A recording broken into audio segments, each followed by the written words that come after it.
salaamaaleykum mbokk internet yu Dakar Buzz ñu nuyu leen bu baax a baax di leen ziar di am mbégte ak bànneex di ànd ak yéen saa su ne comme ni leen koy defalee à chaque fois ci entretien spécial yi nga xamante ne si sax nag ñu ngi leen koy daal di amal di waxtaanee lépp la nga xam ne dafa daal di ñeel actualité jamono ji tey nag ñu fas yéene ci ànd ak nga xamante ne si nag moo di Moussa Niang bokk ci nga xam ne nag moo di cadre yu bile mouvement cadre yu gëm sa bopp nga xamante ne si nag Bougane Gueye Dany moo ko daal di jiite. tey nag ñu fas yéene waxtaan ak moom ci mbirum actualité politique bi rawatina sax nag conférence de presse bi nga xam ne gouvernement bi daan nañ koy daal di amal ni ki démb wante it mbirum ki nga xamante ne si nag moo di Aliou Sall ak soxnaam ak caution ba nga xam ne bëggoon nañ ko daal di déposé wante pétition bi nga xam ni kookee di Mame Diarra Fam ex député daal na ko woon daal di lancé pour soutenir ki nga xamante ne si nag moo di premier ministre Ousmane Sonko ñu gis ci beneen wet ga et pétition bi nga xamante ne si tamit ñi nga xam ni ñoo faree ci opposition bi wala ñi nga xamante ne si nag ñoo di yenn ci ay activistes daal nañ ko woon daal di lancé pour demander démission ki nga xam ne moo di premier ministre Ousmane Sonko wante plainte ba nga xam ne ñoom cadre yu gëm sa bopp fas yéene nañ ka déposé dinañ ci daal di gën a indi ay yaatal Moussa ñu ngi lay nuyu bu baax a baax di la ziar. merci infiniment Ndiolé ci invitation bi di la ñaanal mais également di la féliciter ci liggéey bu am solo bi ngeen di def mais également di profiter ci l'illustre opportunité que vous nous avez offerte pour s'affronter ak Sénégalais yi les Sénégalais d'ici et de la diaspora mais également faire un clin d'œil à tous les membres de Gëm Sa Bopp d'ici et de la diaspora. voilà di lay jaajëfal bu baax a baax tamit ci li nga accepté suñu invitation ci déplacement bi. voilà donc dañuy daal di door rek ni ki démb ñu daal di gis gouvernement bi ñu def li nga xamante ne si nag moo di ab conférence de presse daal ci daal di ànd ak ki nga xam ni moo di Moustapha Bamba Guirassy ministre de l'éducation ak ki nga xamante ne si nag moo di Cheikh Bamba Dièye ñoom nag yaakaar naa démb seetaan nga seen point de seen conférence de presse bi nga xam ne def nañ ko ñu bëggoon a xam naka nga jàngatee li nga xam ne kàddu yi nga xamante ne si daal nañ ko fay daal di yëkkati seen ban analyse ngay def ci loolu. Donc, premièrement, analyse bi ñu ci njëkk a def dans la forme, c'est un exercice de communication pour convaincre. Alors que moment bi ñu toll contexte bi ñu nekk nii le peuple n'a pas besoin d'une communication. Peuple li mu soxla mooy ay actes yu concrets. li mu soxla mooy ay réalisations li mu soxla mooy un bilan. koo xam ni dafay ñëw atténuer seen souffrance. non koo xam ni dafay ñëw di brandir ay slogans wala di def utiliser ay expressions ak yu mel noonu. li ñu soxla mooy des actes concrets yu réels yoo xam ne dafay impacter qualitativement et quantitativement ci seen vie tey bu ñu xoolee ñu déglu discours yi ñu fa dégg yépp dañuy gis ni c'est des déclarations d'intention moo fay gën a jub waaw ay mébét la ñu am ay bëgg-bëgg wala ay slogans yoo xam ne ñu koy jaay parce que dañu nekk état boo xam ne wala gouvernement boo xam ne dañu échoué déjà donc pour masquer seen échec ak seen i taar seeni manquement seeni limite il faut que ñu def livrer wu ci benn exercice de communication tey bu ñu xoolee le ministre de l'éducation Moustapha Bamba Guirassy mais kooku jàpp nañu ni warul am temps boo xam ni dafay livrer wu ci exercice yu mel noonu nga xam ne ay caaxaan lañ ko gisee tey dafa waroon nekk ci au cœur de l'école parce que l'école sénégalaise gis nañu ni c'est une école qui souffre école la boo xam ni formé wul produit yi nga xam ne Sénégalais yi soxla day former ay diplômés yoo xam ni duñ opérationnel day former ay nit yoo xam ni ay chômeurs la ñuy doon parce que ñi ñuy former ak li nga xam moom mooy les exigences du marché dafa am li nga xam mooy wuute gu am bu jéggi dayoo léegi nag loolu waroon na mën a tax ñu dem ci ay réformes à la place de cette communication ñun dañu gisoon dañu war a dem ci ay réformes à la place de cette communication dañu gis ni ñoom dañu waroon fexe ut ay solutions par rapport aux milliers d'abris provisoires yi nga xam Sénégalais yi ñu ngi koy am à la place de communication boobu également gis nañu ni boo demee au fin fond du Sénégal le Sénégal de l'intérieur parce que ñoom ñu ngi ci seen clim yi ci seen bureau yi jàpp nañu ni le Sénégal Dakar la yam mais boo génnee da nga gis élèves yoo xam ne dañuy parcourir des dizaines de kilomètres aller des dizaines de kilomètres retour pour dem école jàngi ñëwaat. mais ci loolu gis nañu et gouvernement bu Sénégal foofu ca Touba ñoom jox nañ train bi élèves yi ngir mu leen mën di yóbbu ñuy jàngi ci abri provisoire yi nga wax tamit démb dégg naa mu wax ko ci parce que am na yenn si ay écoles yoo xam ne ak jamono ji ñoom dañu daal di nekk ci li nga xamante ne si nag moo di ci inondation bi. effectivement parce que xam nga ñoom jàpp nañu li ñuy wax ak li ñuy jëf c'est trop peu li askan bi di xaar ci ñoom mooy les 15 000 villages du Sénégal xale yi nga xam dañuy jàng à ciel ouvert wala boo duggee ci biir banlieue ñi nga xam dañuy jàng di tremper seen tànk ci biir ndox mi ñu indi ci ay saafara yu mu gën a gaawee. beneen bi moom mooy aussi ñu fexe ba réduire les inégalités sociales mooy tey ci biir école bi waruñu xàmmee doomu pauvre bi ak doomu ki nga xam dafa riche yan moyens la ñuy teg yan réforme la ñuy teg loolu dafa mériter une réflexion plutôt qu'une communication moo tax dama gis ni ñëw seen communication bi dañ ko loupé dañ koy def pour manipulation dañ koy def pour exercice de com mais gis nañ dañ passé à côté par rapport à nos attentes par rapport aux attentes des Sénégalais yi lu ñuy xaar mooy nañu fexe ba tabax ay école yokk écoles yi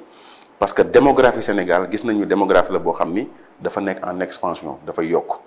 et cumulativement parallèlement dañu war a yokk des édifices scolaires infrastructure scolaire dafa war a yokk recrutement enseignants yi dafa war a yokk parce que ku ne constaté nii dañu am un déficit criard d'enseignants au Sénégal beneen moom mooy aussi les effectifs pléthoriques ci biir salle de classe yi élèves yi dañuy toog parfois par 4 dañuy toog par 3 mais foofu mën nga mën a amee un enseignement de qualité élèves yi bañ a tricher ñu mën a comprendre bañ di mën a am un maximum de concentration loolu naka la mën a amee ci conditions yooyu également naka nga mën a amee un enseignant motivé te ba amul un enseignant motivé mën loo am ay élèves yu brillants soo amul ay élèves yu brillants mën loo am suba élite boo xam ni te dafay mën a répondre ci préoccupation askan bi donc foofu la ñuy leen di xaar fi ñu leen di xaar mooy ci fee yi dëgg-dëgg li nga xam ni moo soxal askan bi mais li ñu doon def démb wax dëgg yàlla ay caaxaan la. da nga jàpp daal ay caaxaan la. non dañ nekk ci seen i caaxaan parce que ñoom jàpp nañu ni ci communication ci lañ war a meubler le mandat alors que ñoom dañ leen di xaar ci un bilan concret boo xam dañuy wax ni école sénégalaise dañ ko jëlee ci niveau bii yóbbu ko ci niveau N loolu lañ soxla ci ñoom mais xaaruñu leen pour ñu ñuy décrire lan mooy jafe-jafe école bi parce que comme ni ñu koy faral di waxee chaque jour dama koy répéter damay wax ni jusqu'ici ce gouvernement n'a fait qu'interpréter la situation du Sénégal alors que moment bii li ñu soxla mooy transformer structurellement le Sénégal ba nga xam ni sénégalais bu ci nekk da ngay sentir fi nga toog ak secteur boo ci mënti nekk di évoluer nga gis ni changement am na coppite am na foofu la ñuy xaar li nga xam mooy gouvernement. si beneen bi aussi ki nga xam ni moo di Cheikh Tidiane Dièye moom tamit démb yëkkati na ay kàddu jëmale ko rek ci fonction wala sax ci ministère bi nga xam ne moom lañ ko daal di dénk sa jàngat ci kàddu yi nga xam ne moom Cheikh Tidiane daan na ko yëkkati. waaw xam nga Cheikh Tidiane Dièye gis nañ ni moom itamit dafay mesurer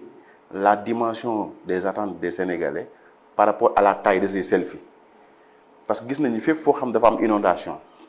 bu fekkee dafa am attractivité li muy def mooy dem fa jël ay pose ay images bu paree def ci communication loolu moo xewoon ci Touba moo dem def ko fa un peu partout def na ko fa def na ko à Parcelles Assainies. mais Touba gisoon nañ kii moto pompe yeeg yooyu noonu. waaw xam nga loolu c'est pas une solution pérenne parce que tey boo xoolee inondation ba mu nekkee inondation ba léegi bi nga xamee ba léegi à chaque fois mu am inondation phénomène bu mel noonu li ngay gis mooy moto pompe wala bu demee ba jéggi dayoo ñu déclencher plan Orsec alors que nit ñi dañ soxla une solution pérenne boo xam ni dootoo gis des milliers de familles ñuy quitter seen kër di génn pour dem di louer ji doo gis des milliers de familles ñuy disloqué wu kii jëm jël xalem dénkaane papa yi dem dëkk fee yaay dëkk fee loolu soxlaatuñ ko xam na lañ soxla à Touba il suffit tout simplement de créer des bassins de rétention créer des stations de pompage relais pour mën a évacuer complètement l'eau de Touba. Touba dëkk la boo xam ni pour évacuer ndox mi c'est extrêmement très simple parce que dëkk bi lotissé nañ ko mbedd yi yaatu na parce que da ngay gis ay mbedd yoo xam ni c'est plus de 30 mètres donc loolu pour nga évacuer ndox jàpp ma ni nekk na un travail bu colossal mais dafa soxla juste du sérieux de la concentration mais également une volonté étatique jàpp nañ ni état bu fekkoon dafa am volonté dëgg-dëgg soulager les populations de Touba bu ci injecter les moyens day nekk un mauvais souvenir parce que tey argument bi ñuy jox à chaque fois c'est un argument très facile daaw dañ ñëw ni ñu nawet bi du suñu nawet cette année ci ñu ñëw ñu effectivement nawet bi muy débuté nawetu Cheikh Tidiane Dièye la comme ni ko Ousmane Sonko waxee mais biñ demee ba ci biir gis nañ ni phénomène daf leen dépassé lan la ñuy serviraat comme réponse mooy asamaan si yàlla moo ko moom mooy taw effectivement yàlla moo ko moom mooy taw mais dañ jàpp ni les inondations bu nekkee ailleurs au niveau des pays développés des pays émergents dañuy wax ni catastrophe naturelle la wala c'est un accident mais chez nous inondation dafa nekk une fatalité c'est comme si dafa nekk un phénomène normal boo xam dañ ko war a accepter. lay demee chaque année inondation bi ñëwee dañ na inondation bi état bi effectivement dugal na ci lii te année prochaine bu ñëwaatee tamit même chose lay doon. moo tax ñu ne de manière définitive la question des inondations dañ ko war a régler une bonne fois nan la ñuy def mooy identifier les secteurs yi nga xam ni c'est des zones cuvettes zones la yoo xam ne dafay retenir ndox ñu fexe ba xool nan la ñuy créer des bassins yoo xam ne dafay mën a créer des zones yoo xam ne day mën a déplacer ndox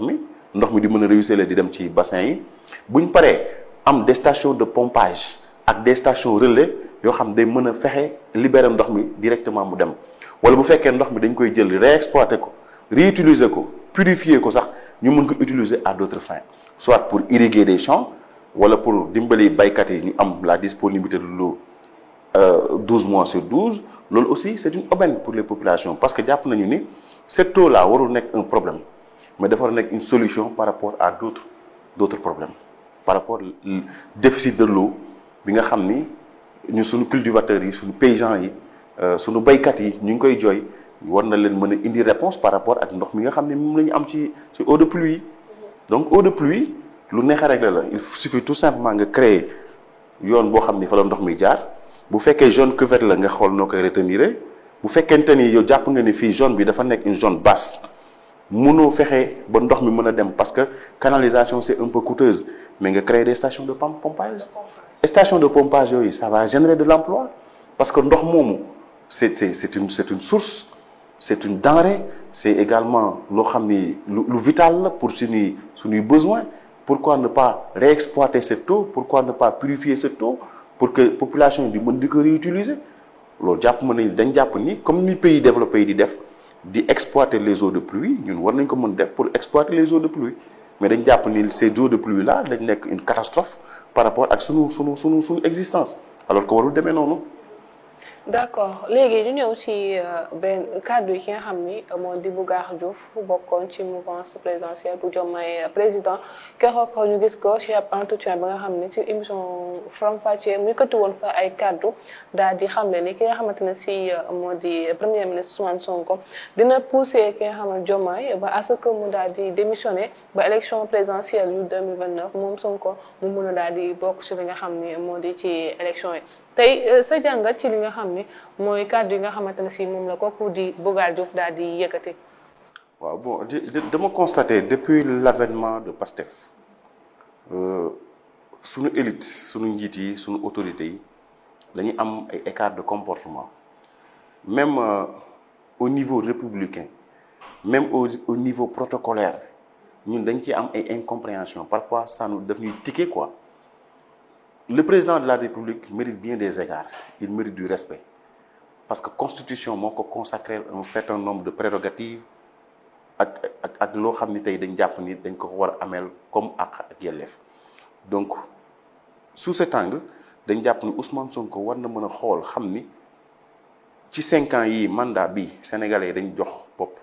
li nga xam ne mooy Diomaye bu fekkente ni nag seen duo boobu dem nañ ba déggoo xam ni Diomaye mënatul a exercer mandat bi nga xam moom la ko peuple bi confié mais il est libre que mu démissionner mu organiser des élections anticipées ki nga xam ne moo war a wuutu Diomaye peuple sénégalais bi décidé ko loolu moom mooy démocratie mais en tout état de cause jàpp nañu ni ay micmac wala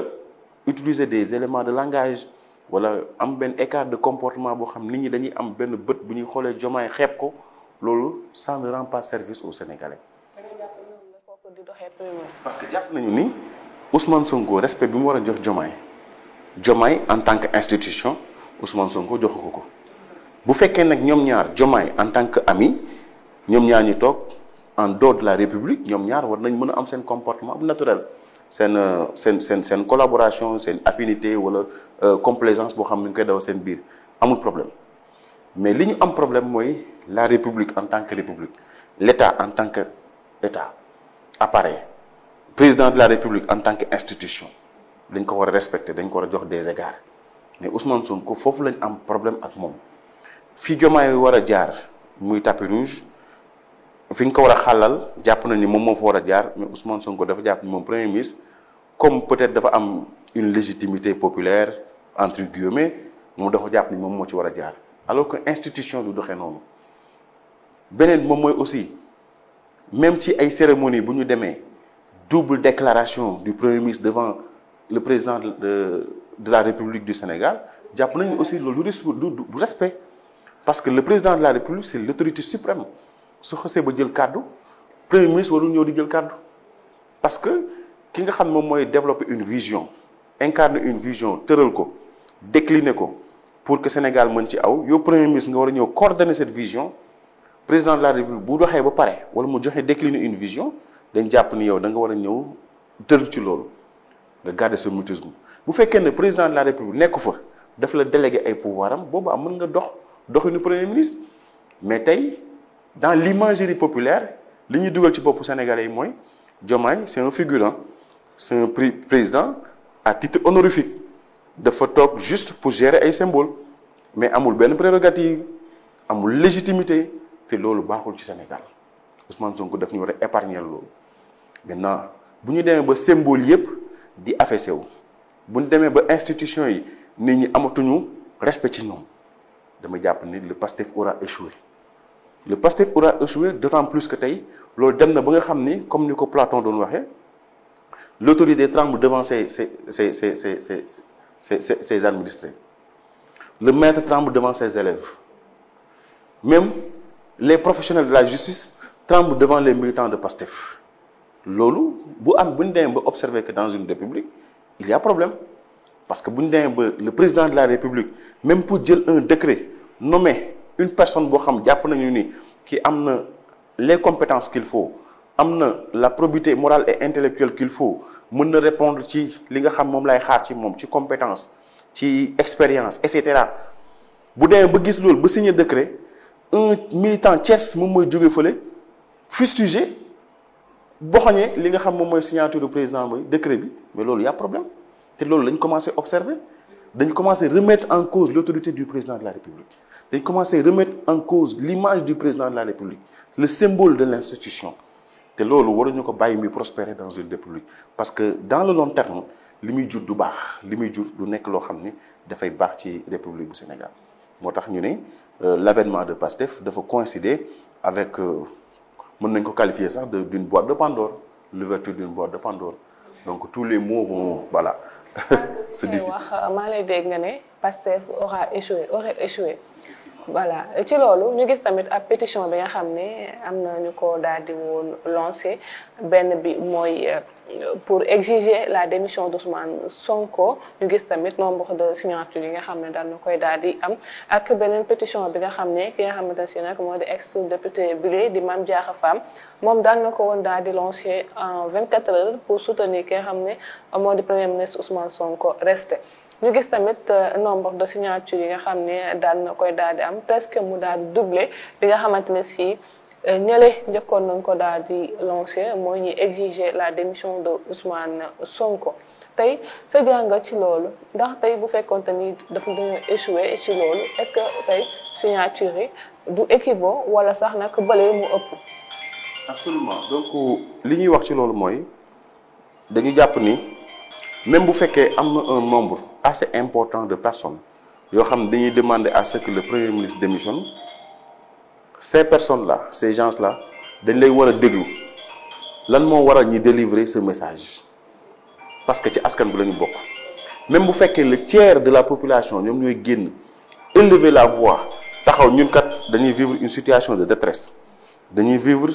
dans le misérabilisme dañuy vivre dans la précarité amuñu accès aux soins amuñu accès à l'éducation, accès aux infrastructures, dañuy xeex inéquité territoriale et cetera, les inégalités sociales loolu mooy caractériser suñu dund wala woyofal bi kat dafa metti même bu fekkee le tiers de la population mooy génn di ko kaas majorité bi toog mu nekk une majorité silencieuse tiers boobu dañ leen war a déglu décrypter seen message xool nañ leen ci indee des solutions pérennes. loolu c'est la forme. Maintenant dans le fond bu fekkee dafa am ñoo xam dañ jug ni Sonko démissionne guerre de communication la guerre bataille médiatique la mais ku ne xam nañu l'État a les moyens dafay utiliser sa doole utiliser sama doole pour def li muy def tey rien que ñi nga xam ñoo gérer le digital du palais bu ñu jógee mën nañ tripler wala quadrupler pourquoi pas pétition yi le nombre de signataires yi nga xam ñooy demander à ce que le premier ministre démissionne te gis nañ ni phénomène boobu moo commencé am état la boo xam ni lésiné wul ci ay moyens yi nga xam moo jëm ci wàllu digital dañ ko jël au sérieux donc état bu taxawee jàkkaarloog ñoom c'est très normal que ñu demee noonu beneen bi aussi dañ koy jël ci un exemple boo xam c'est factuel bu ñu doon dem ci côté mobilisation yow boo nekkee opposant di mobiliser état bu mobiliser mën na la quadrupler mais bu ñu demee ci élection est-ce que loolu mooy déterminer la réalité des suffrages non pourtant benn exemple dafay doy te yàgg nañ koy joxe mooy le président Abdoulaye Wade bi ko président Macky Sall di daaneel boobu da doon drainer des foules yoo xam ne da ngay xool ba sa bët fu mu yem une marée bleue bu rombee Macky Sall daan yi romb naa ko ak 10 personnes pourtant ki mu romb ak ay 10 personnes moom moo ko daaneel parce que état dafa mën mobiliser donc noonu la demee aussi ci côté digital bi l'état a les moyens ci arriver à ses fins bu fekkee ci côté manipulation la fekkee signature yu bëri loolu ay manipulation bon c'est loolu man gëw ma ni l'écrasante majorité des Sénégalais au moment où l'on parle ñu ngi jox bopp Ousmane Sonko parce que les masques commencent à tomber gis nañu ni c'est un gouvernement populiste un gouvernement boo xam ni ci supercherie lay dox ak la manipulation donc ñooñu jàpp ma ni Sénégalais ak li ñuy dund woyofal bu cher bi dund bu cher bi précarité sociale perte d'emploi yi ñuy enregistré dans tous les secteurs la mise en mort du secteur de BTP xam nga Radisson gis nga problème bu mu am secteur hôtellerie bi tourisme tous les secteurs sont mis à mort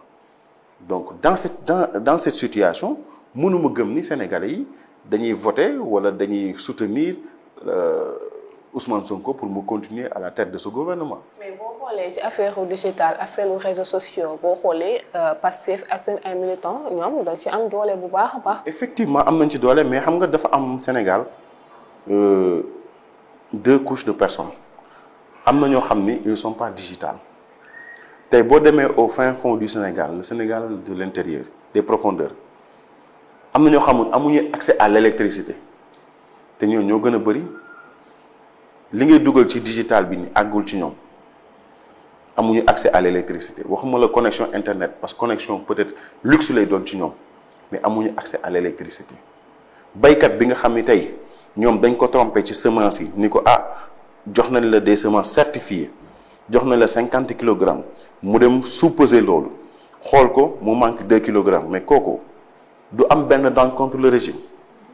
baykat bi nga xam ne dañ ko jox ay engrais mu xool gis ni li ci ëpp suuf lañ ko def kooku du am benn daan contre le régime le pêcheur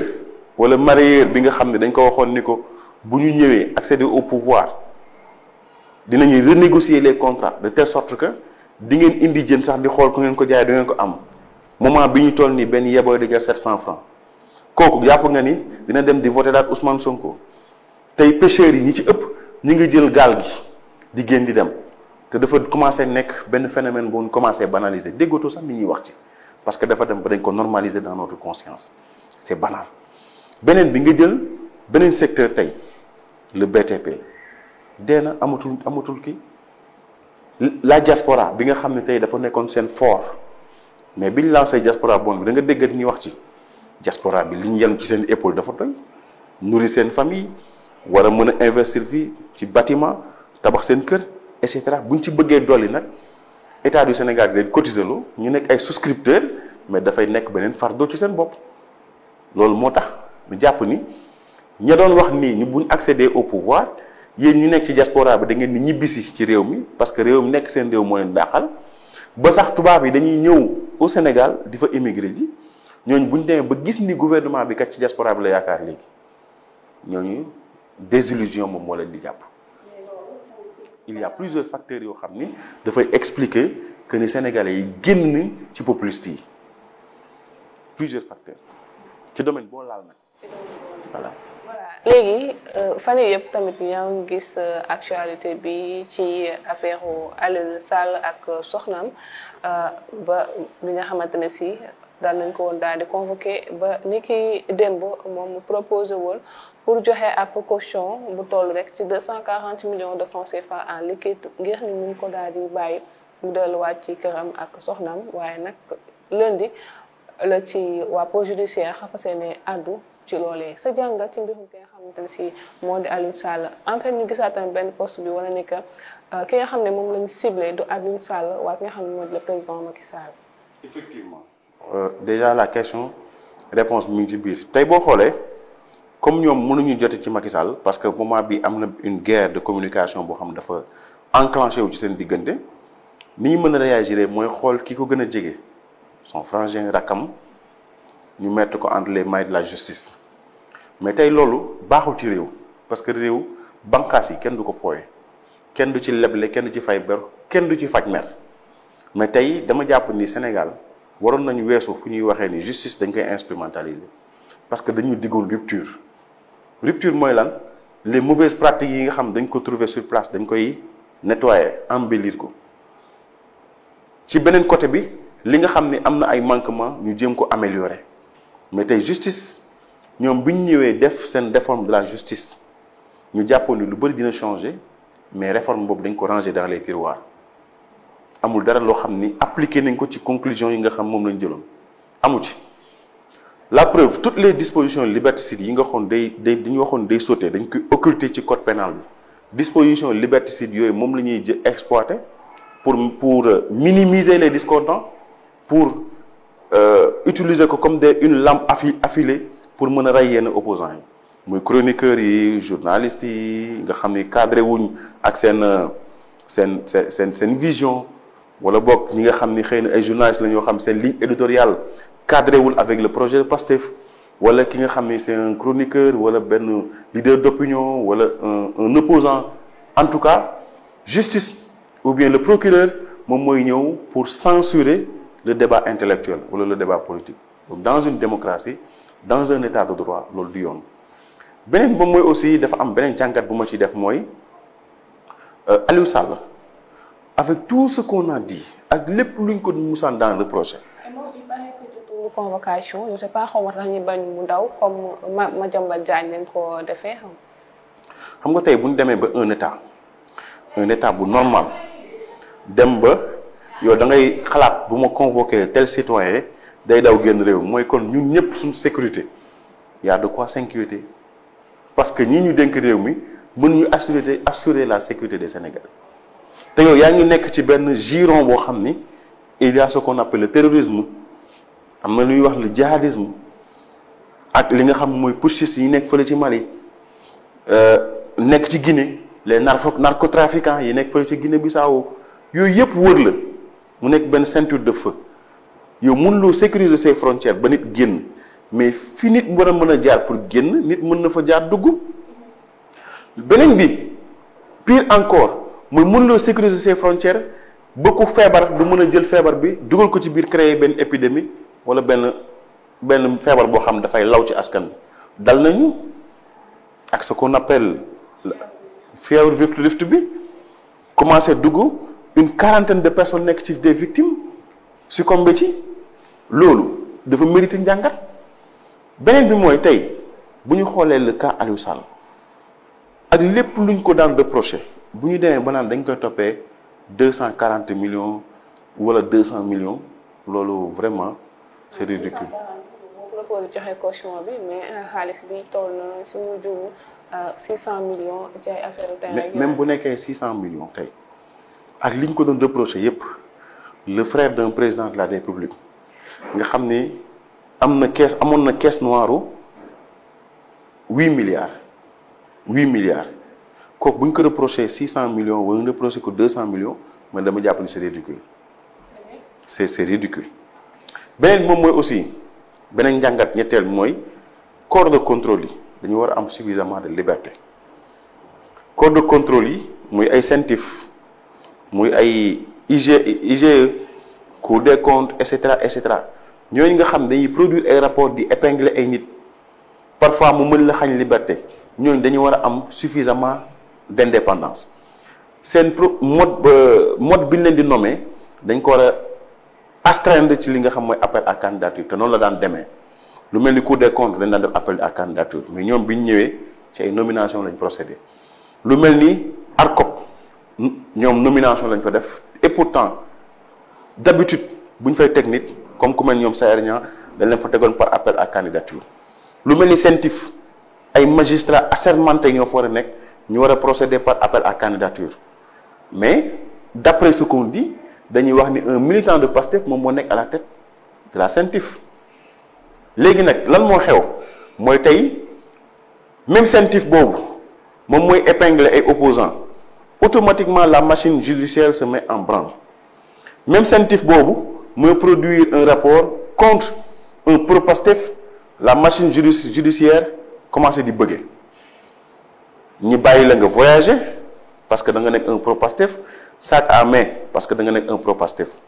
même machine judiciaire boobu mooy épingler une dame ñu bàyyi ko mu continuer di exercer di circuler librement ci territoire national bi mais même CENTIF boobu bu ñëwaatee épingler waat beneen opposant automatiquement dañ koy jàpp donc am na justice à deux vitesses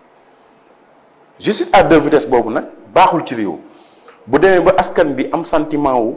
justice bi kat nekkatul justice dafa pencher contre benn côté loi yi bu ñu koy appliquer dañ koy appliquer uniquement pour les opposants bu fekkee c'est un pro-Pastef dafay indulgent mais loolu nekkatul justice parce que justice image bi rek ça dit long mooy la balance le symbole balance l'équilibre yamale ñëpp égalité des personnes devant la loi dañ lay wax la loi est dure mais c'est la loi est dure mais c'est la loi bu fekkee dañ foon ko appliquer sur un partisan nañ ko appliquer sur un partisan. da nga jàpp ni justice bi comme bu fekkee dañoo am problème ak partisan bu Pastef ni mu war a doxee du doxee noonu par rapport ak bu fekkee ku fa nekk ci opposition bi la. mieux mu ñëwaat ci dem maa ngi koy wax ci conférence de presse bi man leen yëkkati nañ fi des propos injurieux des propos ethnicistes contre toute une communauté la communauté Halpulaar mais procureur autosaisirul pourtant loi bi li mu wax mooy le procureur doit s'autosaisir parce que loolu constitution ndey charte réew moo ko bañ daf ko bannir te daf ko war a punir sévèrement mais procureur gumba na tëxlu ba plainte fekk ko fa ay plainte léegi mënatul toog bañ a def dara ñu woo ko biñ ko woowee ñëpp xamoon ne dañ koy relaxer purement et simplement mais pourtant pour des mêmes faits yoo xam ne c'est moins grave Omar Sow croupir na ci prison parce que dafa féete ci beneen côté bi. mais ci loolu moom dafa daal di expliquer clairement même après bi mu jéggaloo sa expliquer ne clairement ni waxul ak xeet bi wala yooyu noonu mais personne bi ci boppam moom lay waxal. les explications ne suffisent pas xam nga tey jàng école jàng nañ ñëpp comprendre nañ fi mu doon waxee peut-être mën nañ nangu ni juum na wala xëy na excusé wu na mën nañ ko nangu mais lim du mu wax c'est clair boo jëlee le champ lexical dugg na ci wàllu xeet parce que daf ni xeet bi mu bokk ay baadoolo lañ am na ñoo xam ne xeet bi ñu bokk ñoo ko gën fuuf boo di waxee waxu gëneel rek yaa ngi dugg ci wàllu xeet beneen bi boo demee ba tudd jaawaando mais c'est caste la loolu caste la léegi waxatoo ak Macky Sall tu t'adresses à une communauté ay jaawaando lañu jaawaando caste la léegi foofu nag nga ko mën a disculper man gisuma benn moyen bu ñu war a mën a disculper la dame ni xëy na elle était de bonne foi mais loolu dañu war a appliquer la loi. Omar Sow daf ko def pourtant dafa génn jéggalu mais dañ ko tëj mu tëdd. Abou Diallo chroniqueur daf ko def moins grave mais dafa génn ñu tëj ko. ñi jël Moustapha Diakhaté ba mu koy wax il s'adressait au parti Pastef tudd le mot alko parti politique la adressé wu ñu tëj ko prison pourtant kii une communauté la adressé wu. mais est-ce que ni Ngoné Sall convaincre procureur est-ce que ñoom convaincre nañ ko ba ñu xam nga tey procureur du ku ñuy convaincre procureur ordonnance juridique la yor maanaam tey ku def lii ak lii mooy peine bi lii mooy amende bi da nga koy def ñu appliquer la loi dañ koy def ñu appliquer la loi maintenant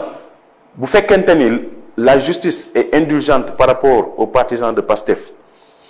yi dañ leen immuniser nañ ko wax sénégalais yi bu fekkente ni justice bi nag dañ ko utiliser comme un appareil le prolongement du parti Pastef contre les opposants nañ ko wax sénégalais yi parce que lii loolu lay nuru beneen bi mooy tey da ngay gis ci pôle judiciaire financier bi wala parfois rapport yi épinglé ñenn ñi am na ñoo xam dañuy cautionné ñu bàyyi la ñu dem mais am ñoo xam buñ cautionné dinañ def dilatoire def lu nekk pour bàyyi la ngay moisir ci prison bi lan moo waral loolu 2 poids 2 mesures yooyu. dafa cautionné ñu bàyyi ko mu dem mais am na ñoo xam bëgguñu jël seen caution pourquoi Farba Ngom nanguwuñu jël caution ak Moustapha Diop kon 2 poids 2 mesures am na c'est que dafa am des procédures ciblées. aussi du militant Pastef. xam nga tey li ma bëgg a wax mooy gis nga CENTIF rapport mi comme mi muy jëm ci wàllu blanchiment d'argent nga nekk opposant nga nekk citoyen simple nga nekk pro-pouvoir ñoo ci yem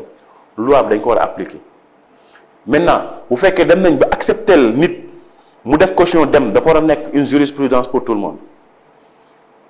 mais waruñu am des privilégiés de la République ak ñoo xam ne loi bi dafay daal seen kaw sévèrement warul am beneen bi li gën a grave encore mooy cas 2 chroniqueurs Abdou Nguer ak Badara Gadiaga Abdou Nguer est injustement retenu dans les geôles de Sonko. Badara Gadiaga est injustement emprisonné pour avoir livré son opinion. Badara Gadiaga bu fekkee dañ ko téye pour discours injurieux contraire aux bonnes mœurs Amadou Ba député Pastef waroon nañ ko téye te foofu yoonu procureur moo foota nekk parce que c'était un débat politique entre 2 antagonistes ñoo xam ne bokkuñu fi ñu féete Abdou Nguer kan moo ma mën a wax ban propos injurieux la yëkkati teg ko sur la place publique amul ban fausse nouvelle la teg sur la place publique kan moo ko mën a wax kenn xamul lan lañ ko jàppee ba léegi kenn mënu la wax li vidéo bii moo tax ñu téye ko pourtant téye nañ ko 6 mois instruction yi jeex na dañ ko bëgg a gën a téewaat parce qu'il dérange maintenant Arona Niang yëkkati na fi des propos extrêmement graves d'une gravité boo xam ne kenn mënu ko incommensurable muy wax ci affaire Covid bi ni en réalité ministère de la santé dañ doon bokk ci ñi nga xam ñoo doon propager virus bi mais ñun dañ ci am ay mbokk yu dee dañ ci am ay xarit yu dee bi mu ko waxee pare ministre de la santé ñoom dañoo tiit dañ leen secouer bañ génn def communiquer sur le champ pourtant dafa dem ñu àtte ko flagrant délit quelques jours mu génn Azoura Fall saaga na fi saaga ba saaga président de la république boobu moom dara fekk ko ci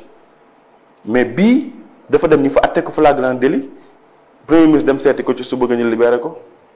léegi kan moo la mën a wax Sénégal lii loo bëgg a nax sa bopp même bu fekkee bëggoo koo gëm kenn mun laa taxaw Sénégal argumenté la ne justice am na Sénégal non c'est tout sauf une justice. ñu parce que yoo xam ne jamono ji ñu ngi ci loxo yoon muy Làmmiñu Daaru ak Boy Dakar. waa léegi. Làmmiñu Daaru ak Boy Dakar man li ma wóor ba wóor ma mooy kenn la yóbbu instruction flagrant délit leen di àtte flagrant délit leen di àtte duñ dem maanaam tëj leen dem outil preuve déedéet Abdou Nguer dañ ko tëj dem outil preuve Badara Gadiaga ba léegi taxawul pourtant liñ ko woowee wala liñ ko convoqué ci télévision la ko def loolu ça relève de la flagrance bu ñu ko dee atte dañ ko war a atte flagrant délit mais yóbbuwuñ ko flagrant délit dañ koy bàyyi mu moisir ci biir prison bi c'est-à-dire loolu sénégalais yi c'est notoire ci bëtu sénégalais yi les sénégalais sont doués d'intelligence doués de raison comprendre dañ ce qui se passe alors loolu nag dafa war a nekk loo xam ni ñun ñëpp ñoo ko war a xeex parce que kenn xamul ci suba ci kan lay dal te buñ ko bàyyee nii mu continuer dafay nekk un précédent dangereux nguur gi mën na fi jógee beneen nguur ñëwaat di répéter les mêmes pratiques les mêmes dérives alors. seen point de presse bi dégg naa fa ay kàddu yu ngeen yëkkati comme quoi que ni da ngeen di porter plainte premier ministre Ousmane Sonko mais aussi tamit am na si benn partie bu ngeen doon wax ni que gouvernement bi amul leen lu ñu réaliser lu dul créer ay chroniqueurs ak ay chroniqueuses. waaw xam nga tey li gën a fës ci bëtu nit ñi mooy gouvernement bi créé wul emploi gouvernement bi deful pose première pierre gouvernement bi toujours mi ngi ci ay déclaration d'intention comme ni ñu ko waxee waaye li nga xam ne fës na loo xam ni kenn du ko weddi ay la yéwén mooy tey boo gisee mbaam wala boo gisee lëg ni nopp yaa ngi ni gudd na mooy tey gouvernement bi dafa ñëw créer ay chroniqueurs yu bari pour ñu koy défendre peut-être seen stratégie la mais loolu mooy benn bilan bi nga xam mën nañ ko concéder le pouvoir mooy créer nañ une pluralité de chroniqueurs yoo xam bu ñu xëyee ñoo leen di défendre ñoo leen di diaboliser seeni adversaires moyennant combien moyennant un émargement wala moyennant je ne sais pas combien en tout cas ñoom créer nañ autant de chroniqueurs que possible. mais c'est évident man j'en ai des amis am naa ci ay xarit ñoo xam seen situation mi ngi changé c'est-à-dire tey dama lay jox un exemple gis nga. te ñooñu ay chroniqueurs lañ ñoo xam dañuy défendre gouvernement bi ak Pastef. gis naa ci ñoo xam seen situation changé na. comme dañ leen di fay à chaque fois. mais tey koy xalam di ca jaayu maanaam ci nguur gi lañ bokk xam nga tey boo xoolee le ministre porte-parole du gouvernement rarement nga koy gis peut-être ci cérémonie solennelle yi mais bu ñu attaquer le gouvernement du génn tontu de ay chroniqueurs ñooy génn tontu ça c'est la stratégie de Pastef xamul ndax def nga constat bi wala déet bu ñu xëyee ku ci nekk day génn ñu def seen plateau soit matinal wala soit commencer tontu dénigrer bu opposition yi defee une manifestation mu réussir ñoom ñooy génn jeter le discrédit diaboliser bu amee benn responsable politique d'envergure boo xam ni dañ ko war a jàpp kan mooy préparer le terrain ce sont les chroniqueurs pro-Pastef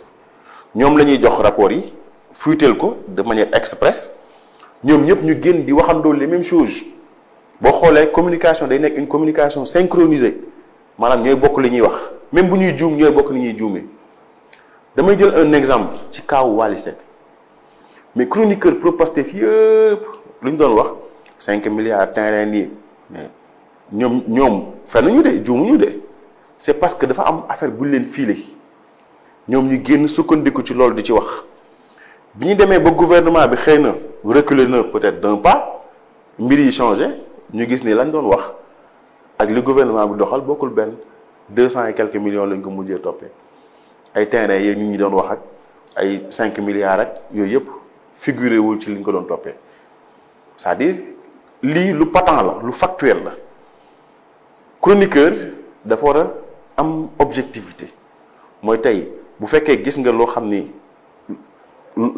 gis un mal mu féetee ci côté X mais ce mal là da nga ko war a déceler def ci sa diagnostic livrer ci sa objection bu fekkee dafa féetee ci côté Y également nga procéder de la même manière. mais tey kenn nga waxee ni que dafa am ay chroniqueurs yu défendre Pastef est-ce que amul tamit noonu ay chroniqueurs yoo xam ne à chaque fois ñoom dañuy ŋàññi action gouvernement. mais xam nga tey instinct de survie dafa am tey damay jël un exemple. bi États-Unis commencé defar ay drone di attaquer yenn pays yi mais yéen même en temps de paix yenn pays dañuy préparer la guerre c'est en temps de paix qu'on prépare la guerre ñoom tamit dañuy commencé defar seeni drone pour mën a riposter c'est-à-dire phénomène la boo xam ñoom ñoo ko créé des chroniqueurs yoo xam ni dañuy adossé wu ci benn parti lu xew nga peindre ko en blanc rafetal ko naysal ko caresser ko dans le sens du poil bu fekkee c'est un opposant tu jettes le discrédit sàcc la bon la diaboliser et cetera même si li ngay wax boo amul benn sukkandikukaay wala wéeruwaay mais da nga koy def toujours rek parce que mooy sa gagne-pain léegi da ngay imaginer phénomène bi xew léegi pour gagner des vues il faut nga am un discours boo xam day penchant pour nga gagner notoriété c'est pareil maanaam sa probité morale intellectuelle en tant que journaliste nga ñëw objectivement joxe information dem sa yoon te doo joxe sa position dootoo ko commenter loolu dafa nekk benn phénomène bu rare léegi ci espace politique bi xaw ma ndax espace public bi xaw ma ndax yéen a ngi koy observer wala déet c'est-à-dire léegi même pour nga nekk un journaliste da ngay jël une position day afficher une position. am na mais tey ñi koy def xam nañ ni parfois loolu ça nourrit son homme ça paye wala nga afficher benn haine viscérale envers Macky Sall wala les partis de l'opposition pour que pouvoir mën la accepter bu ñuy def seen i cérémonie jox la ay invitation wala yeneen ak yeneen wala bu ñuy dem Milan di def seen carnaval ñu yóbbaale la mais loolu moo fi am système boobu nag moom la ñu war a gën a xeex que système bi fi nekkoon parce que lii c'est encore pire parce que nekk un chroniqueur alimentaire wala un journaliste animateur des mercenaires de la bouche loolu baaxul ci réew de parce que da ngay duper sa askan da nga leen di abrutir da nga leen di nelawal te journaliste da war a joxe information yem ci chroniqueur dafa war a def ay analyse am def chronique am yem ci doo ko def moyennant des sous ou bien moyennant un émargement quelque part en douce ngay xool ñoo xam ni en longueur de journée bu ñu jugee ci site bii dem ci bële quotidiennement mais à la fin du mois ils auront besoin de quoi nourrir leur famille ou bien de quoi vivre. mais si ñi liggéeyal ñoom noo leen di fay. chronique la man ñi ma lay wax xam naa leen parce que ci Sénégal laa dëkk te dëkk bu xat la. ñoom si ñi liggéeyal. waxuma tout le monde de. waaw man généralisé wu ma dama ni les chroniqueurs pro Pastef ñi ma ci xam bi Pastef accéder au pouvoir ñoom ñëpp a changé train de vie.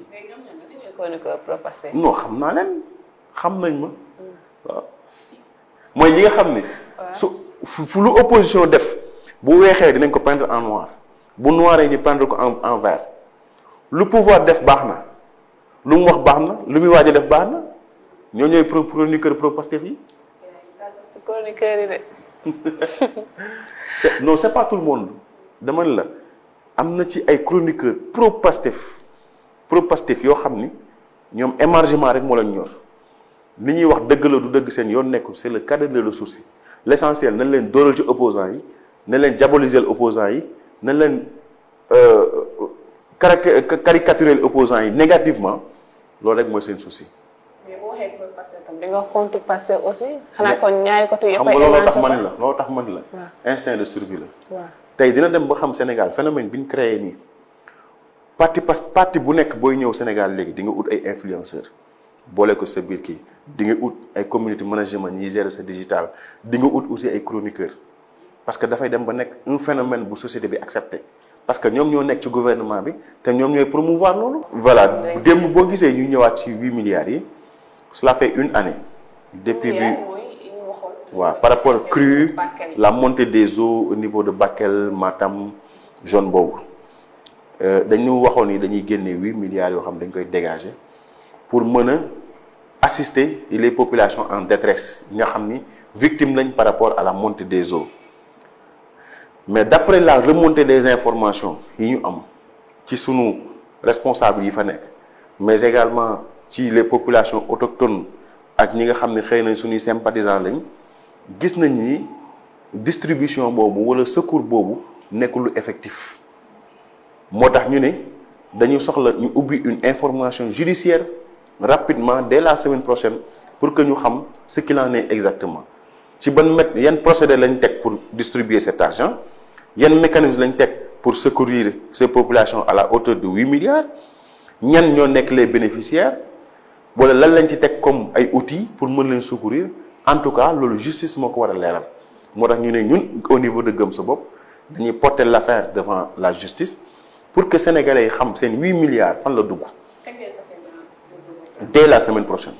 incha allah. ñu ñëw aussi ci beneen mbir mooy forum bi nga xam ne def nañ ko semaine passée mu nekk forum Invest in Sénégal depuis Sénégal 2025 ci conclusion yi tamit ñu gis li nga xam ne mooy 13 milliards 211 millions de francs CFA mu nekk ay engagement d'investissement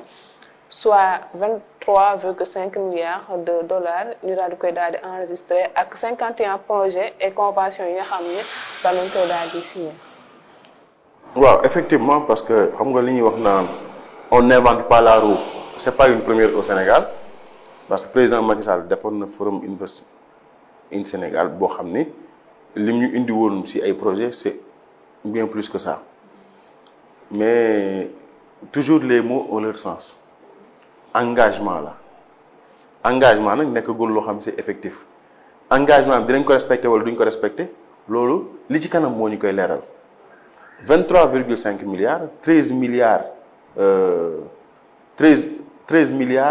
200 et quelques 211 millions loolu c'est pas une mince affaire maintenant pourcentage de réalisation pourcentage de respect d'engagement yi loolu ci kanam lañ koy xam mais toujours est-il que man dama jàpp ni comme tey rek boo xoolee Moody's revoir na la notation du Sénégal à la baisse Standard Poor's yàggul dara wàcce na sunu système de notation nga dem ba ci réew moo xam ni taux d'endettement bi c'est plus de 118% du PIB dugg ci réew moo xam ni premier ministre daf lay wax ni dafa nekk ci 4e sous-sol dugg ci réew moo xam premier ministre daf lay wax ni l'administration faussaire la maanaam day falsifier ay chiffres nga dugg ci réew moo xam ni réew mi dañ lay wax ni la dañu war a def plan d'austérité c'est-à-dire plan de redressement yokk impôts yi yokk fisc yi même jeu de hasard dañ koy imposer système de transfert d'argent yi muy mobile money dañ koy imposer également mais réew mu mel noonu un investisseur sérieux buy ñëw mais dafay xool ses paramètres dafay xool l'environnement des affaires dafay xool également opportunité yi mu fa mën a am dafay lire aussi système de notation yi léegi agence de notation yi bu ñu defee seen notation pare yow investisseur bi da ngay ñëw lire ko pour xool ba xam fi ngay dugal sa xaalis est-ce que wóor na wala wóoru léegi dans ce climat là ban investisseur sérieux mooy ñëw dugal fi xaalisam loolu j'en doute man ciy douter bu baax beneen bi mooy wax nañ ni dañuy créer ñaata emploi 540 000 emplois par an maanaam li ñuy joxe ci chiffre day créer 540 000 emplois par an loolu Sénégal boo jëlee stock d'emploi yi fi nekk yépp par an mënuloo am 540 000 c'est-à-dire il faut que ñu ñuy livrer loo xam ni discours boo xam dafay am tuuti vraisemblance pour un peu de respect aux Sénégalais Sénégalais dafa mériter ñu respecter sa dignité suñu nation bi dafa mériter ñu respecter sa grandeur mais pas ñuy livrer ay discours yoo xam ni pour amadouer suñu conscience wala pour nous caresser dans le sens du poil c'est inopportun amul sens parce que jàpp nañu tey moment bi ñu toll nii yow tous les investisseurs dañ prudent dañ jël seen xaalis toog ci parce que amul benn secteur buy dox. ban secteur mooy dox fan ngay investir yow secteur yëpp plombé lañ ko secteur yëpp lañ plombé transformation amatul Sénégal léegi la am sànq maa ngi la koy wax ma la le BTP dee na Eiffage bu yàggul dara lañ libéré 1300 collaborateurs seeni employés Eiffage mu nekk structure bu mag ci BTP mais buñ demee ba def noonu ban investisseur mooy ñëw di dugal xaalis fii dugal fi ay employés pour mën a liggéey pour générer ay dividendes ban état moom moo war a libérer conditions yi tax même le Sénégalais lambda mën a am fitu investir waxuma la un doxandéem de mais le Sénégalais lambda dafa war a mën a am fitu ñëw investir xam ne bu investir dina créer richesse dina mën a récolter ay dividendes mais également chaîne de valeur dina gën a mën a respirer mais tey climat délétère bii nga xam même le Sénégalais bi nga xam moo dëkk Sénégal di fi yeewoo chaque jour ñimewul jël risque pour dugg placer xaalisam ban investisseur sérieux mooy ñëw lire la situation comprendre les enjeux gis aussi fi réew mi toll muy jël ay milliards am di ko injecté ci Sénégal loolu moom jàpp naa ni c'est utopique. beneen bi aussi moom lay répété sànq mooy les 540 000 emplois par an loolu mi ngi koy vendre Sénégalais yi mais dina mel ni la mu waxoon Sénégalais yi ci renégociation contrat yi bu ñu ñëwee dañuy renégocier contrat yi ana contrat yi renégocier lan la générer ci ay profit ñan ñoo ci profiter est-ce que dafa créer emploi tey pétrole bii nga xam moom lañu daan bëgg a rey ak ay wax pétrole bi lan la ñu jariñ ana fu mu feeñ est-ce que dafa tax suñuy facture wàññeeku pourtant un pays producteur de pétrole boo xam dafay exporter pétrole di ko jaay mais say facture di gën a salé facture courant Woyofal dem nañ ba léegi dañ la ci dugal sa redevance ni la chaque mois day am paiement mensuel de plus de 400 francs bu fekkee yaa ngi ci première tranche prix kilowatt bi dafay nekk 91 francs deuxième tranche mu dem 138 virgule nangam francs ba pare da ngay fay redevance troisième tranche ñu defal la ko 138 virgule nangam pour cent ba pare tegalaat la ci TVA mais un pays producteur de pétrole war na mën a profiter sénégalais. Libye Kadhafi bi ñu commencé produire pétrole mais dañu rendre gratuit les factures ndox gratuit électricité gratuit parce que loolu mooy système bi leen permettre ñu mën a redistribuer li nga xam ne mooy ressources yi jógee ci pétrole bi parce que dañ ni ñun sax ñoo koy bind suñu constitution les ressources naturelles appartiennent au peuple léegi kon dafa war a mën a profiter au peuple mais li ñuy jaay ci pétrole bi anam ça ne profite pas aux Sénégalais c'est-à-dire ñii ils ont échoué lamentablement ils veulent gérer ce pouvoir à travers la communication à travers la supercherie la tromperie mais fu mu ñuy jëmee mooy le réveil risque d'être brutal ça risque d'être brutal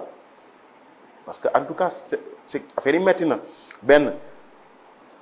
boo bàyyiwul xel sax le secteur informel nga xam ni déjà moom mooy regorger wala mooy employer 9 sur 10 emplois au Sénégal secteur informel boobu ñu ngi leen di déguerpir ñi nga xam dañuy la teg seen étal le petit commerçant du coin le menuisier bi nga xam dafa nekk à quelques encablures de la route ou bien ki nga xam ni moo nekk di le menuisier métallique wala ki nga xam day jaay ndox wala gerte caaf et cetera mais ñooñu ñu ngi leen di déguerpir et pourtant utiliser voie publique. Je suis d'accord mais xam nga l'économie informelle xam nga la soxla un encadrement graduel bu leen état encadré accompagner leen def mise à disposition des leviers financiers yoo xam da leen di permettre man kat étal bi ma yor nii xam naa ni su ma jaayee lépp mënul fay location magasin da ngay ci xool yu ci bëri seen étal boo jaayee lépp mënuloo ci fay location magasin mënu ko génne sax mais kooku état bu ñëwee encadré ko ba mu yokk marchandise am yokk productivité am di nga créer richesse mais également di nga ko permettre mu mën a am profit yoo xam dootu mën a exploiter trottoir yi noonu la état di war a doxee un état stratège dafay ñëw accompagner mais du ñëw ci brutalité da nga leen accompagner ba nga xam ne leen nga ñi am nañ ay leviers financiers yu am doole mën nañ demal seen bopp bu boobaa nag mën nga teg ay mesures leen lii mooy interdiction bi la voie publique kenn dootu ko occuper mais boo ñëwee def la charrue avant les bœufs mais tu vas créer des problèmes parce que 9 sur 10 emplois yoo gis Sénégal ci secteur informel bi la nekk loolu nag boo leen déguerpir moom mooy tuer notre économie c'est tuer notre économie. ay solution fu ñu nekk mais xam nga tey déguerpissement bi dafa nekk un déguerpissement d'envergure nationale loolu nag progressivement man dama jàpp ni état dafa waroon ñëw vers l'accompagnement à travers la DER bi dañ ko déformer DER bi ni muy fonctionner baaxul mécanisme yi baaxul c'est trop opaque et c'est trop clientéliste mais bu fekkoon DER bi dañ ko démocratiser DER bi dañ ko auditer teg ay structures de financement yoo xam day def audit de projet bu la defalee projet ba pare defal la audit ba pare defal la accompagnement di la defal suivi di la defal évaluation buñ la financer ba pare di la jàppale mais loolu dina permettre secteur informel bi même artisans yi ñu mën a am benn essor mais tey lii nii ñi def nii dafay gën a rey suñu économie réew dafay rey économie réew dëgg la war nañ dem vers la libérer dañu war a libérer l'espace public effectivement ñëpp d'accord nañ ci principe boobu mais il y a des préalables dafa am ay pas yooyu njëkk a teg ba pare doog ca àgg mais boo ñëwee de manière brutale nga ñëw rek imposer loolu mais tu vas créer plus de chômeurs que de possibilités. déguerpissement moom yàgg na fi mais à chaque fois dañuy gis situation bi dafay renouveler waat waaw lu am suivi dañ koy fi gisaat bu ñu toogee quelque temps dañuy gisaat ñëpp ñëwaat nañ ci trottoir ñu ñëw aussi si affaire dette cachée ak yooyu noonu ñu gis tamit ki nga xam ne fan yëpp daanaka loolu moo nekk actualité bi président Macky Sall la ñuy waxtaanee si plateau yëpp ñu gis que moom nag mu daal di lancer ab offensive juridique pour contester accusation yi nga xam ne teg nañ ko ci ndodam ci li nga xamante ne si nag moo di falsification de la dette publique moom nag jamono ji mu bëgg a yóbbu mbir yi ci affaire yooyu. xam nga Ousmane Sonko wax dëgg yàlla grand bi s'il était sérieux ou intelligent il n'allait pas parler de dette cachée parce que tey boo xoolee li mu ñu jural ci ay jafe-jafe bari na. Sénégal économiquement bu ñu dem ba toll fii di wax ay plan de redressement c'est à propos de l'expression dette cachée parce que tey am na loo xam boo koy wax da ngay xotti war ma réew mi confiance réew mi ngay hypothéquer boo koy wax l'avenir de toute une nation ngay salfaañee mais ba mu waxee loolu ba léegi mais FMI dafa téye ay loxoom ni ko léegi misreporting boobu ngay wax parce que FMI sax dafay bañ a wax dette cachée buggu ko wax par prudence bëgguñu dugg ci jeu de communication boobu moo tax danaa la misreporting erreur comptable wala dette non reportée yu mel noonu lay wax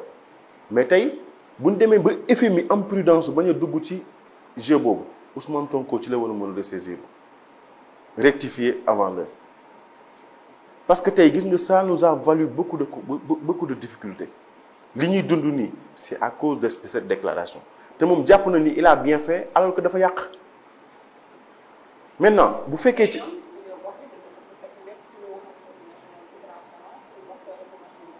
waaw mais transparence tey weesuwul tey bi ñuy def ñoom seen rapport d'exécution budgétaire ñu génne ñu détails yi tey présidence ñaan la dépenser waxuñu ñu ko te pourtant loolu ñu ko daan wax transparence weesuwul tey ñu wax ñu primature ñaata la dépenser leeraluñ ko joxoon ñu détails yi transparence weesuwul tey ñu wax ñu assemblée nationale ñaata lay dépenser dans les détails mais lépp dañ ko globaliser joxoon ñu ko comme un paquet ku ci nekk ak sa compréhension alors que ñun dañ soxla détails yi ay indices pour mën a def ay comparaison maintenant comme ñoom doxuñ ci transparence doxuñ ci jubal jubanti mais buñ ko imposer askan bi loolu mooy suñu problème ak Ousmane Sonko ak Diomaye parce que moment bi ñuy wax yéen askan bi serré leen seen ceinture moment boobu ku ci nekk yaa ngi toog ci say caisse noire kii li Macky Sall bàyyi woon fii 8 milliards nee nañ yooyu yaay egg na ba ci 11 milliards premier ministre daawul am caisse noire léegi nee nañ premier ministre am na 9 milliards léegi loolu est-ce que loolu c'est décent dans un pays où l'on nous dit que dañ nekk ci 4e sous-sol léegi foofu booy wax ay jeu de transparence mais dafa am benn catégorie de personnes boo ci ciblé mais du ñëpp nga koy wax parce que ñiy comprendre xam nañ ni nekkuloo ci transparence nekkuloo ci décence nekkuloo ci bonne gouvernance man da nga nekk dans la communication beneen bi mooy aussi loolu nga wax noonu ban importance la am yow yaa ko wax ba pare yaay dawaat ci ginnaaw institution de Bretton Woods yi ginnaaw bi nga waxee ni amul benn réew buy développé ndax FMI ñu soxlawuñu FMI pour kii moment bi ngay brandir un slogan souverainiste dans les couloirs yaa ngi demander à ce que ñu voté waat ou bien ñu étudier waat la situation du Sénégal yaa ngi demander dans les couloirs pour ñu def loolu président Diomaye génn publiquement ñu je demande au FMI de presser le pas yaa ngi leen di saraxu FMI ñëw ni leen li ñu soxla mooy mécanisme ak procédé yi nga xam ne régime bi fi jaaroon utiliser nañ ko ba mën a arriver à ce que ay dette mu nekk loo xam ne dette publique yu ñu caché dette publique cachée xam nga loolu ça sonne mal même à l'oreille beneen bi mooy li ci gën a grave mooy Al Amine Lo bi nga xam moo nekkoon directeur national bu BCEAO génn ni moom il a été piégé, il a été trompé. Mais trompé par qui? Comment on l'a trompé? Bu fekkee ñun ñu ñuy gouverner mën nañ am légèreté wu ñu leen di tromper sur autant de milliards. Bu fekkee ñiy gouverner mën nañ am responsabilité bu ñu war a brandir ñi am naïveté autant de milliards di leen échapper ci ay pièges. C'est toute la République qui est en danger. moo tax ñu ne ñoom ginnaaw bi ñu waxee loolu pour laver seen honneur dañu war a démissionner Ousmane Sonko waroon na démissionner bu yàgg par rapport à cette histoire de dette cachée parce que ba léegi mënul fournir les preuves. Al Amin moom wax ni dañ ko piéger moom it dafa war a démissionner parce que dafa faillir ci une mission fondamentale. mënuloo taxaw ci une république ngay taxaw naan dañ ma piéger sur autant de milliards des milliers de milliards mais toi tu dois répondre de tes responsabilités par rapport à cette histoire. léegi ñu jeexalee ko rek parce que yaakaar naa waxtu bi jot na ak match Sénégal ak Mauritanie ñu gis problème bi nga xam ne am na ci jëm ci li nga xam ne moo di ci ticket yi ndax nag daal nañu daal di xam ne dafa cher trop. beneen bi aussi muy Dame ci xam le ni bu ñu signé wul li nga xam ni moo di contrat bi du joxe stade bi ba match bi war fa daal di am. ñu gis tamit ki nga xam ne moo di Pape Thiaw nekk encadreur moom nag mu xam le ni dina daal di offrir primam pour rek supporters yi mun a ñëw seetaan ci match bi situation boobu nag nga ko daal di jàngatee. waaw xam nga tey avec l'avènement de ces populistes fondamentaux république bi ñoom ñooy affaissé wu parce que tey bu ñu xoolee ku mel ni Dame Mbodj bu demee bay yëkkati des propos aussi gravissimes yoo xam ni dafay sax saper l'image du Sénégal à l'international parce que bu ñu demee ba naan fédération bi dafa war a fay li mu loué stade beeg nangam yooyu yaa ngi xotti warma yaa ngi wàññi sutura Sénégal te yow nga nekk un directeur yow même mu fekkoon fédération dafa am problème mu fay yow war nga mën a trouver les voies et moyens pour mën leen satisfaire parce que l'équipe nationale du Sénégal la ñu wax état du Sénégal daf ko war a accompagner. beneen bi mooy parfois nit boo ko dénkee loo xam ni dafa gën a yaatu ay mbaggam des fois bu ci doxin bi du baax ñi lay mel muy sojib boobu. beneen bi mooy tey bu ñu demee ba nga xam ni entraîneur équipe nationale mooy wax ni moom dina jël prime mettre à disposition pour ticket yi mën a yomb war nañ mën a gestu la jeunesse sénégalaise xam ni moment bi ñu nekk ni moment wu précarité la moment wu difficulté la. chômage bu xam ni c'est endémique boo xam ni racines yi dafa profonde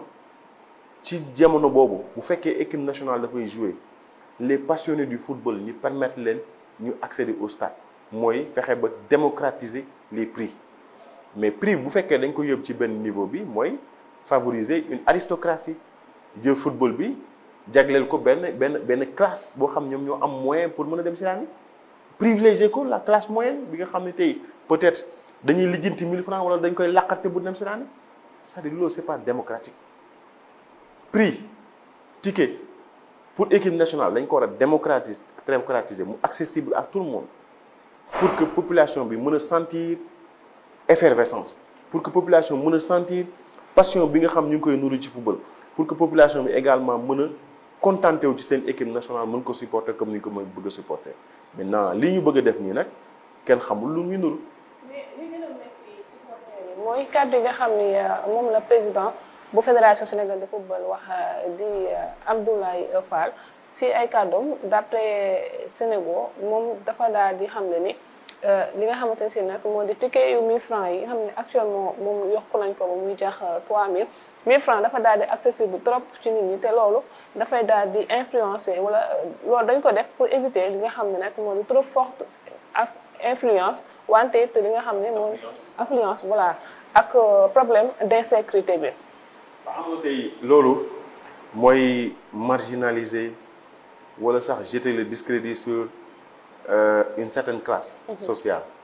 tey booy wax ni bu ñu yëkkatee prix yi dafay favoriser sécurité mooy tey ñi nga xam ne amuñu xëy na kayit yenn acte de vandalisme yi ñoom ñoo koy posé su ma bu déggee li mu bëgg a wax. waaw loolu moom nag li nga xam ne mais loolu ñi nga xamante si ñoo di supporter yi. léegi loolu li ma ciy jàng ba jàngat ko rek mooy football instance football boo koy dénk da nga koy dénk un passionné du foot da nga koy dénk koo xam ne bëgg na football comme ku mel ni Madani Sow kooku bëgg na football mais tey boo jëlee ko xam ni ku mel ni Abdoulaye Fall nga xam ni moom sa logique moom mooy tey nañ yokk billet yi prix billet yi pour que une certaine classe bañ a ñëw bu ko defee sécurité mën a am ci stade bi loolu jàpp naa ni c'est dévoyer moom l'esprit du football c'est dévoyer moom l'esprit du sportsmanship parce que sport dafa war a nekk loo xam ni day fédéré mais warul am boddi konté te lii muy xalaat nii ak ni mu ko xalaatee dafay jëm ci sensu boddi konté te loolu baaxul prix football nga xam ne loo xam ni c'est sport bu ñu demee ba am ministère du sport jël l'argent du contribuable di ko ci injecté dafa war a am une mission de service public mais tey bu ñu demee ba prix billets yi subventionné ko léegi dañ koy yokk pour ñenn ñi toog seen kër soi-disant pour gën a mën a sécuriser stade bi parce que loolu mooy esprit bi loolu nekkatul démocratie nekkatuñ dans une démocratie nekkatuñ ci volet sport ci leneen la ñu nekk. match bi li des bëriwul parce que le 14. match bi des bëriwul bon di ñaanal équipe nationale. tamit ministre des sports mu réagir ci wala ñeneen daal ci réagir ñu xam ni que carrément wala daam ba dellu ginnaaw ci position bi nga xam ne jëloon na ko. xëy na peut-être avec une pression populaire mën na dellu ginnaaw mais man jàpp ma ni ci ñi fi nekk nii man war naa xaar ci ñoom pour ñu poser un acte positif boo xam ne dafay satisfaire Sénégalais yi parce que bu fekkoonte ni dañu am élan boobu wala ñu animé wu de bonnes intentions avant que lii di jël benn ampleur bi ñoom waroon nañ mën taxaw ni basta kilifa noonu lay doxalee bu fekkee seen njaboot dañ commencé féewule balaa mbir mi di ëpp doole da ngay taxaw nga jël ses responsabilités mais kenn déggu ci ministère des sports waroon na mën taxaw wax ak Dame Mbodj waroon nañ mën taxaw wax ak fédération bu ko defee coow li nga xam ne mi ngi commencé diviser le monde sportif Sénégal ñu mën ko teg ci suuf parce que sport dafa laaj li nga xam mooy fédérer ay énergie dafa laaj li nga xam mooy créer une synergie autour de l'équipe nationale mais tey bu ñu amul cette énergie autour de l'équipe nationale mais naka la ñuy mën a demee ci compétition sportive ba pare am ci xel mu dal am ci état d'esprit boo xam ne dañuy mën a taxaw conquérir li nga xam moom mooy ndam ni loolu c'est fondamental te jàpp nañ ni ñi fi nekk war nañ ko mën a bàyyi xel Moussa ñu ngi ci coppaandaw gi nag ñu lay remercier aussi bu baax a baax di rafetlu tamit kàddu yi sa dernier mot. waaw di leen jaajëfal ci waa Dakar Buzz. mais également di leen wax ni rek dès les prochains jours après la plainte contre Ousmane Sonko ak le ministre des Finances di leen conduire benn tournée à l'européenne. J'ai déjà même reçu l'approbation du président Bougane pour aller à la rencontre de nos militants, de la diaspora, pour remobiliser les troupes, pour également mettre sur pied les clubs Jambar au niveau de la diaspora. Donc loolu initiative la boo xam ne jël nañ ko pour remobiliser les troupes. Mais également di profiter ci occasion bi pour nuyu l'ensemble des Sénégalais di leen massawu par rapport ak jafe-jafe yi ñuy dund. mais également par rapport ak désespoir bi nga xam ne ñu leen di commencé animer ñu wax ni il faut que ñu dajale doole yi mais également joxante bopp ñaanal leen mbir mi gën a bañ a metti mais na fi yem parce que li mu metti rek di doy na bu ko defee bu ñu eggee 2029 wala ci yeneen échéance ñu mën a échanger lenge yi ci démocratie. Bon di terminer par faire un clin d'œil à tous les membres de Gëm Sa Bopp. Bon ñu nekk Thiès ñu nekk Dakar ñu nekk Kaolack Fatick Mbour Saint-Louis ñu nekk Diourbel ñu nekk Matam et cetera un peu partout au Sénégal ak ñu nekk ci diaspora bi yëpp ñu leen defal un clin d'œil di leen wax ñu ne que nañu xaar dès les prochains jours dañ ñëw def une tournée nationale pour remobiliser les troupes merci beaucoup. dem si vidéo bu ñu partagé depuis hier ci réseau yi ñu gis ko mu nekk Makka di ñaanal président Bassirou Diomaye Faye ak ki nga xam ne moo di premier ministre te moom président Bougane ñu gëjoon ko gis tamit ci li nga xam ne moo ci espace médiatique bi vidéo boobu yàgg la wala lu récent la. xam nga loolu manipulation waa Pastef yi la. parce que vidéo boobu ça date de 2024 juste après l'accession à la magistrature suprême bu Diomaye premier umra bi mu njëkk a def ci la demoon formuler des prières envers le nouveau gouvernement boobu sax defaguñ seen remaniement bi parce que jëkkoon nañ ko def ak ci inondation yi mooy bi Bougane toogee ci kii boobu xale yi di ko pousse noonu ci kaw ndox mi boobu ça date de 2020-2021 jamonoy corona bi lu yàgg la woon mais xëy na comme ñoom dañuy bëgg di yëngatu ci manipulation dañ nekk ci acharnement contre la personne du président Bougane moo tax à chaque fois noppi bi mu noppi nii daf leen di déranger ñoom buñ sañoon day génn di wax bu ko defee ñoom ñuy génn di tontu pour ñu am matière di tontu léegi président Bougane nag daf leen bàyyeeg ñi nga xam ni mate nañ ko sëkk am na cellule des cadres am na cellule scientifique am na commission des femmes am na cellule jeune et cetera ñooñu mën nañ taxaw porter la république wala ñu assurer téye flambeau parti bi donc soo demee ba nga xam nag ci sa biir kër sa taaw wala say doom la nga daan def mën nañ ko mais da ngay noppalu. beneen bi mooy li président Bougane doon wax yëpp histoire mi ngi koy jox raison saa yu ñu tollee ci benn dérive wala ñu toll ci benn jafe-jafe boo génnee vidéo président Bougane ñun la Bougane waxoon na ko ba ñuy waxu plan de redressement Bougane dafa julli tabaski ba pare ni leen il y a nécessité urgente que ñu teg un plan de relance économique plan de relance économique la wax sax ñoom quelques mois après ñoo indi plan de redressement président Bougane da leen waxoon ni leen protocole teeru bàyyi soo gi am na ñu koy weddi biñ demee ba si biir Maada bi nga xam moo nekkoon ci cabinet président Bougane Diomaye moo génn confirmer ko ni bi ñuy dem njëkk a seeti Macky Sall demaat fii nangam bi mu ko confirmer dañ ko dàq et cetera la ñu waxoon ci affaire borom ñaari tur yi président Bougane ni leen bu ñu accéder au pouvoir duñ ci waxati même bu ngeen dugalee loi assemblée nationale dinañ ko bàyyi fa ba loi bi caduc ñaari loi dugg na projet de loi dañ ko fi bàyyi ba mu caduc waxatuñ ci affaire question franc CFA waxoon na leen dootuñu ci waxatuñ ci ak yeneen yoo xam ni président Bougane waxoon na leen ko njëg yi dina yokk woyofal bii day gën a yokk du wàññeeku courant bi dafay gën a yokk ressources yi jógee ci pétrole du ngeen ko gis lañ wax dañ koy renégocier ci géej gi ak licence de pêche ak yooyu du ngeen gis benn amélioration ci loolu gisuñu ko c'est-à-dire ko xam ni la nga waxoon yëpp lu ñuy gën di dem say vidéo di génn yoo xam waxoon nga ko bu yàgg di dëggal li nga waxoon mu mel ni yow da ngaa gisaane kooku boo demee ba toll foofu nag soxlawul ngay bari wax da ngay nekk rek góor gi ci roq bi comme Serigne Cheikh Al Maktoum. jërëjëf. voilà mu ngi noonu ñu koy jaajëfal bu baax a baax moom Moussa Niang si déplacement bi nga xam ne def na ko ñu répondre suñu invitation wante it di jaajëfal bu baax a baax tamit internet ci Dakar Buzz ñi nga xam ne ñoo ñu suivre di leen remercier cadre bi technicien bi aussi di leen